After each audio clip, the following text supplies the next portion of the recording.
Good morning. Hello, everybody. Welcome back to my channel, Poderosa Finances. Thank you for making it back. So I got a request in the comments from, I believe her name is Hey K Budgets or Challenge. I'll put the name on the bottom. But thank you for making this suggestion on this video.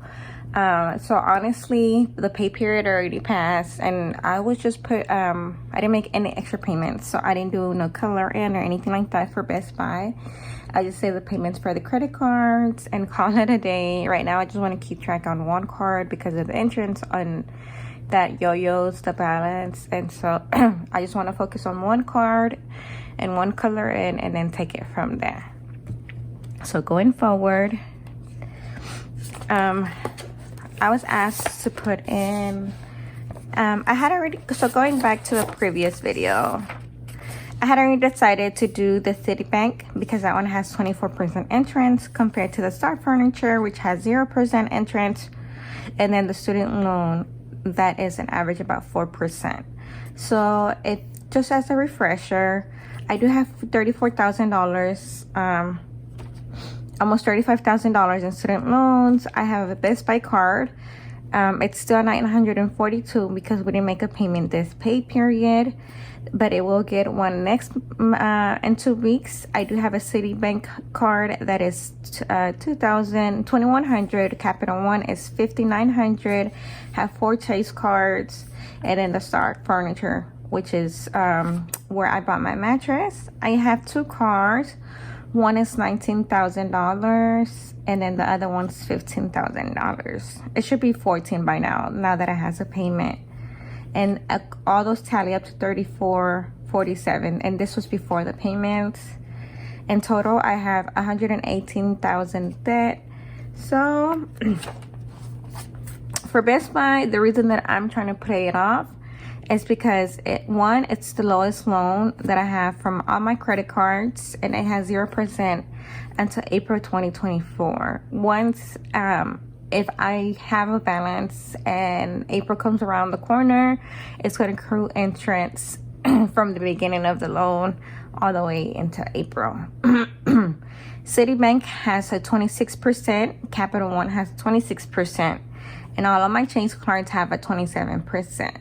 In credit card, just the loan, that is $4,000, just above, and so it averages out to 26, almost 27% interest. For my student loans, it varies between 4.53, 3.7, and then this one, which are on the larger side, that one has 2.75. And so again, the the student loan comes out to $34,000 with an average of 3.92%. For my cars, they average a 4.1%, and then the Star Furniture, again, is a 0% loan. So there you have it, just the nitty-gritty of everything. And so I'll be making another video within 2 weeks, just about just telling you an update of all my payments and stuff like that. So my question now is, because the reason that I want to pay smaller to larger is because I want to gain traction. I want to put in extra. I'm gonna start working 5 days, 12-hour shifts. Currently, I'm only required to work 3 hours, and that's gonna average. So I did the math. If I work 1 day, for overtime, this is my base pay, but for overtime, I get time and a half. However, I don't know how the tax is gonna work. I don't know how my retirement is going to be affected. I do have a retirement account, and that's getting 4%, and things like that. So I just left it at my base pay, and so if I work with just one extra shift, I will get about $400 extra. If I work 2 days, a pay period, that'll make it 800. 3 days, that'll make it 1200. And I did the math all the way to 8 days, because if I pick up 2 days every pay period within the month, I should have about 3360 is what I intend, about getting more each pay period. So the reason that I want to do the smaller loans and then move it back to the credit card, prioritize the credit cards but do the smaller loans, because once I pay that one, I can either have PTO for that week, which I'm still getting paid for, or just not working as many hours as a celebration to let my body rest because it's tired being up overnight. Yeah, I love my job. I'm a nurse. If for you, those of you who are new, I am a new grad nurse. I graduated in May 2022, so I have been practicing since 4th of July, and I made a year this 4th of July, and I'm so very happy. I'm so very excited. I love what I do, and this $35 is also does not include my night shift differential, which right now it's 4.5, and then on the weekends it's another $1. So I do get paid like $41 on the weekends, but since I mainly work on the weekends, I didn't want to put everything. I just want simple math, just so I can aim low and be pleasantly surprised when my checks gets a little bit more than that. And so I figured, let's do the math, y'all, because I'm so excited. This gets me pumped to wake up.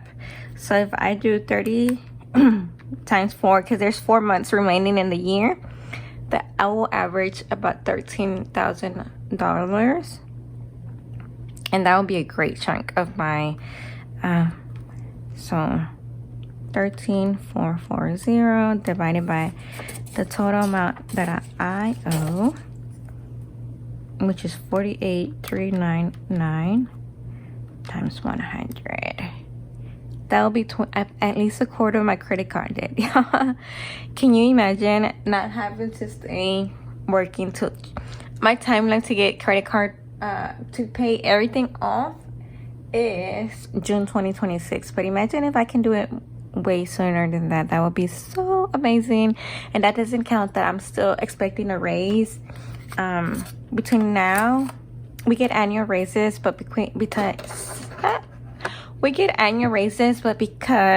I am in a new grad residency program, the hospital that I do work is a magnet hospital. And so we do have to complete a year present, and we have to present it, and that hasn't happened. So I haven't gotten my raise for my year because I'm expected to get a promotion as well, and that'll be for RN1 to RN2, and that just means that I have more than 1 year of experience. And so from what I understand, the raise is about $5, but I don't know if that raise is based on once you graduate the new grad program, or that's just because they had a annual raise along with the new grad program promotion that made it $5. So hopefully it's independent, but I will keep you updated. Thank you so much for your comments, for your interaction. If you want any clearance or clarification, any misunderstanding that you have at the moment, just leave it down in the comments. And so yes, once I pay Best Buy, I think I want to pay off the Citibank and then the Capital One Bank. This one has $2,000. This one has under $6,000. And 12, I believe, 9. Well, now this one's close to 8. And then this one has 7, I believe. Hasta la próxima, mi gente. Bye.